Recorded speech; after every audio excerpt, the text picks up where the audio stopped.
Isa ito sa mga pinakamatandang unibersidad sa Pilipinas na itinatag ni Archbishop Miguel de Benavides. Una itong naitayo sa Intramuros na unang tinawag na Colegio de Nuestra Señora del Santísimo Rosario. Noong 1927, inilipat ito sa Sampaloc, Maynila dahil sa paglaki ng populasyon ng mga estudyante. Ang UST Chapel o ang Santísimo Rosario Chapel ay naging popular sa iba't ibang aktibidad at misa, katulad na lang ng Misa de Arpetura na ginaganap taon-taon na tradisyon na sa UST bago magsimula ang bagong akademikong taon. Binasbasan ang kapilya ng UST ni Arsobispo Michael O. Doherty noong April 26, 1942. Dito din sa makasaysayang universidad na ito ginanap ang pagtitipon para sa misa ng isang Santo Papa, si Pope Francis, na kamakailan lang ay dumayo dito sa Pilipinas. Bukod sa UST, marami pang ibang universidad ang makikita tulad ng De La Salle University, Philippine Women's University, Philippine Christian University, Santa Isabel College, at ang University of the Philippines, Manila. Ngunit yan mga litrato na yan ay iilan pa lamang sa mga universidad na nakapaloob sa tinatawag na University Belt o ang New Belt. Noong Agosto 29, 1586, ang Gobernador General na si Santiago de Vera na ang tumutag nito sa distrito ng Quiapo. Ang mga Pranses na misyonero na bumuo sa unang simbahan ng Quiapo nagawa sa Kawayan at Nipa. Si San Pedro Bautista, isang Pranses na misyonero, ay isa sa mga tagapagtatag ng simbahan ng Quiapo at ilang iba pang mga simbahan sa lungsod ng Maynila at Laguna. Ang orihinal na simbahan ay sinunog noong 1639 at itinayo muli sa isang matibay na gusali. Muli ito ay bahagyang nawasak sa pamamagitan ng isang lindol.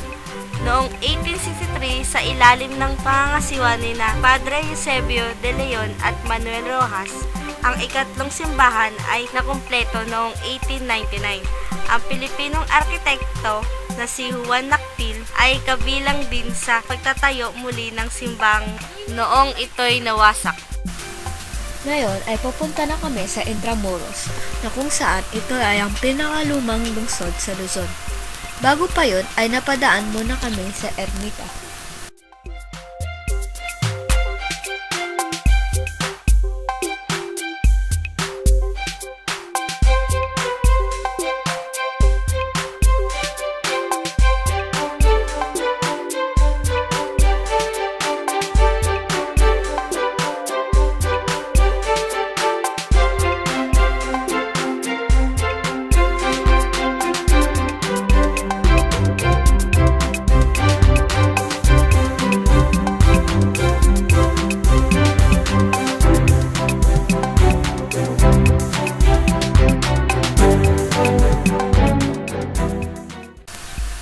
Itong daan ito ay ang Jones Bridge na kung saan ay nasa ibabaw lamang ng Pasig River.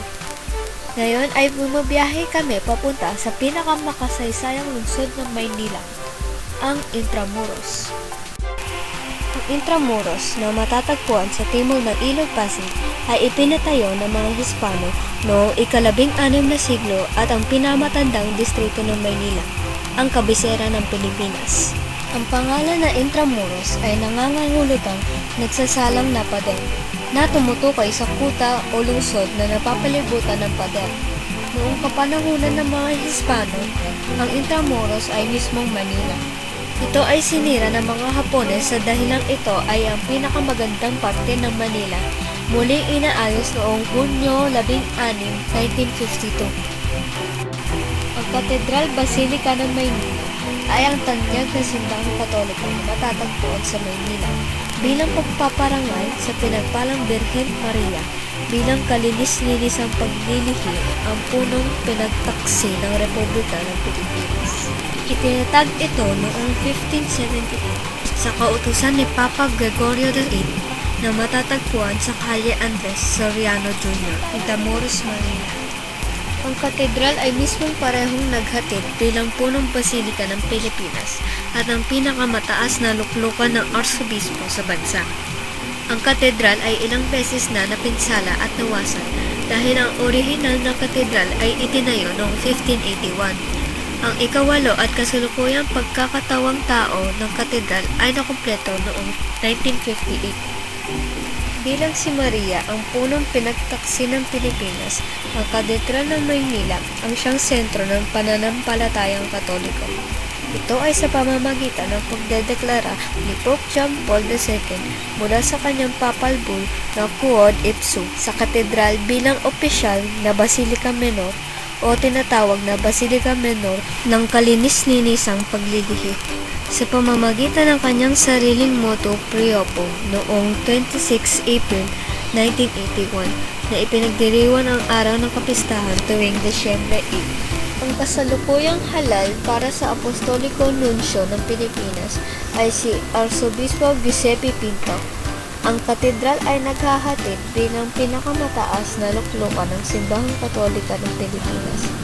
Habang ang kasalukuyang Archpriest ng Cathedral Basilica na si Arsobispo Luis Antonio Cardinal Tagle ang de facto ng primadong Arsobispo ng Pilipinas. Ito pong gusalin na ito ay ang ayuntamiento na kung saan nakapaloob dito ang Bureau of Treasury.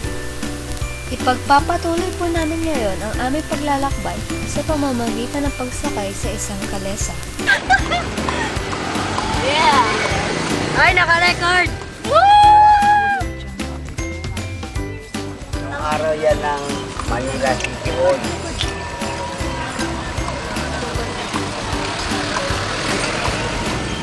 You are now entering inside the Intramuros. Welcome to Intramuros.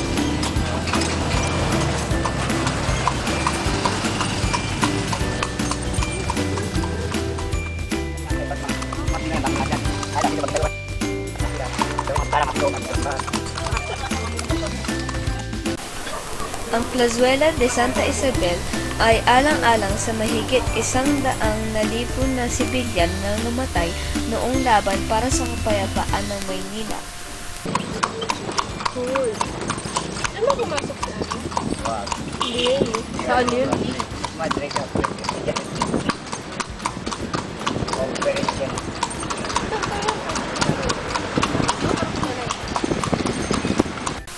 Ang San Agustin Church ay ang pangatlong simbahan na nakatayo dito sa kasalukuyan. Ang unang San Agustin Church ay gawa sa bambu at nipa na natapos noong 1571, ngunit nasira ito noong 1574 gawa ng sunog noong sinasakop ang Maynila. Ang pangalawang simbahan naman ay gawa sa kahoy na nawasak din noong 1583. Ang kasalukuyan naman ay gawa sa bato at natapos noong 1607. Ang San Agustin Church ay isa sa 4 na Pilipinong simbahan na itinayo noong panahon ng Espanyol. Katapat ng San Agustin Church ay ang Casa Maynila, na kung saan isa itong museo na naglalarawan sa kolonyal na pamumuhay noong panahon ng Espanyol. Joy. Huwag yung pangalan. Wala naman ako dito. Pangalan. Paano yung araw yan? Pero hindi nagagawin daw Intramuros Museum.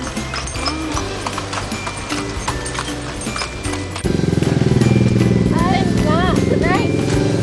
Good job. Kasi ano, parang kapag hindi ka gabi ako, appointed na si Tanto kami. Uy, garden. Ay, alam na. Meron mo dito po sa iyo. Okay, dito na. 50 lang oh. 75. Yung bilog na yan, nandun yan sa taas ng wall. Yan ang ruins ng pinakamataas na tower ng araw dito. Dito. The entrance. Dito. Ayan. Wow.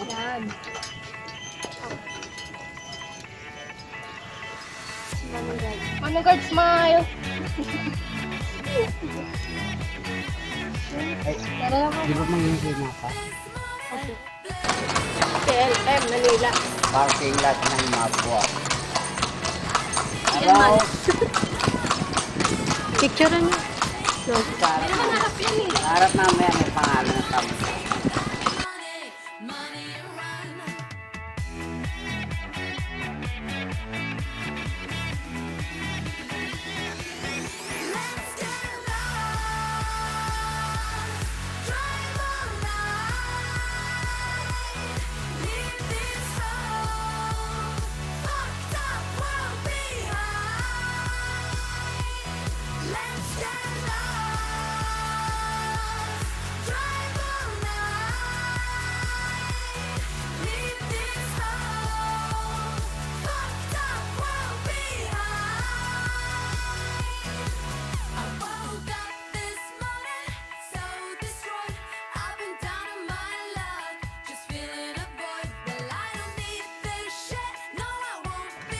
daw.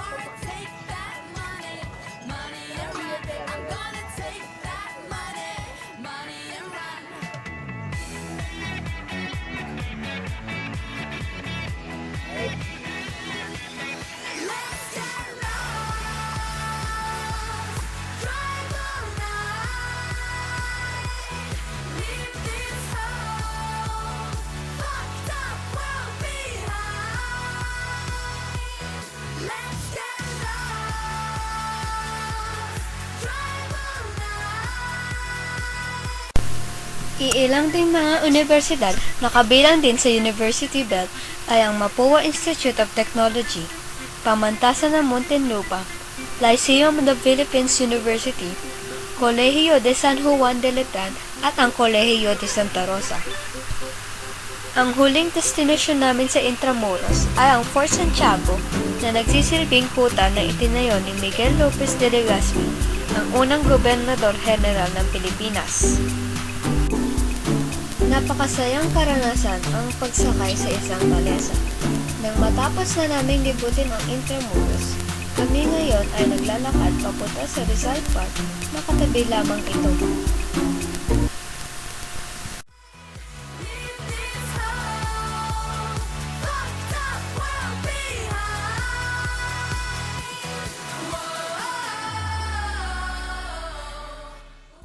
Narito po kami ngayon sa Rizal Park.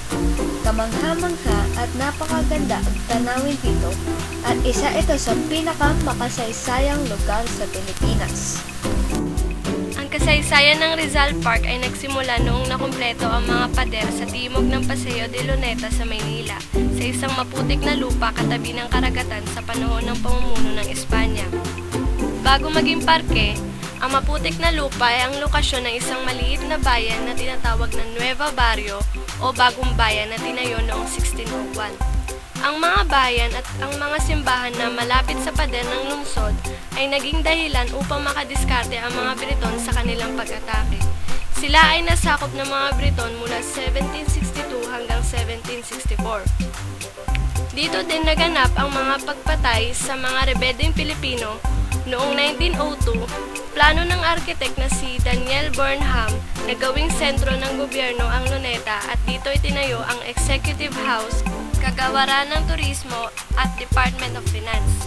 Tinuring na isa sa pinakamalaking parke sa Timog Silangang Asya ang Rizal Park na may sukat na 58 hektarya. Tinawag itong Rizal Park bilang pag-alala at parangal kay Dr. Jose Rizal na binaril dito noong Disyembre 30, 1896 at inilibing ang mga labi niya dito noong 1912. Ito po ang Quirino Grandstand na kung saan kamakailan lang ginanap ang pinakamalaking misa na naganap sa buong Pilipinas. At dito po nagtatapos ang aming dokumentarya. Sana po may natutunan po kayo at sana may naitulong po kami sa inyo.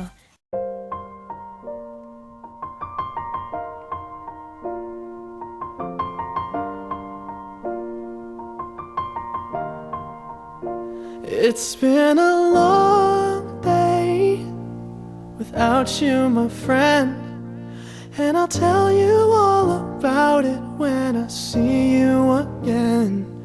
We've come a long way from where we began. Oh, I'll tell you all about it when I see